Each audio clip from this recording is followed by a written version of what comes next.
5 provinces dominent la production de la pomme au pays. C'est en Colombie-Britannique qu'on retrouve le plus grand nombre de pommeraies, soit près de 1800.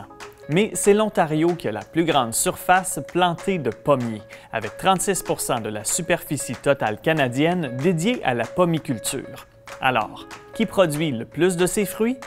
Pour éviter toute pomme de discorde, on va y aller avec la production en poids. C'est l'Ontario qui est la plus importante province productrice de pommes avec 126 623 tonnes métriques en 2010. La Colombie-Britannique, avec un peu plus de 82 000 tonnes métriques, doit se contenter de la 3e position, car elle est devancée par le Québec, dont la production dépasse les 90 000 tonnes métriques. La belle province peut d'ailleurs se vanter d'avoir la variété de pommes la plus récente. La Rosinette, offerte pour la première fois cet automne, est développée de façon artisanale pour favoriser la diversification des variétés. Malgré ces bonnes nouvelles, l'industrie canadienne de la pomme connaît quelques pépins. Depuis le début des années 2000, la superficie totale consacrée à la pommiculture a diminué de 30 % et la production est en déclin. Entre 2009 et 2010 seulement, le volume de la récolte a chuté de 23 %.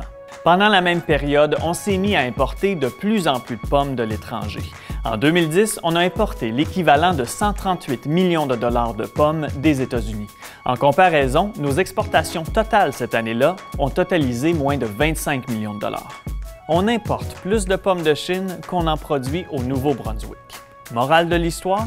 Croquer dans une pomme, c'est pas défendu, au contraire. Mais faudrait peut-être apprendre à résister à la tentation de l'importation.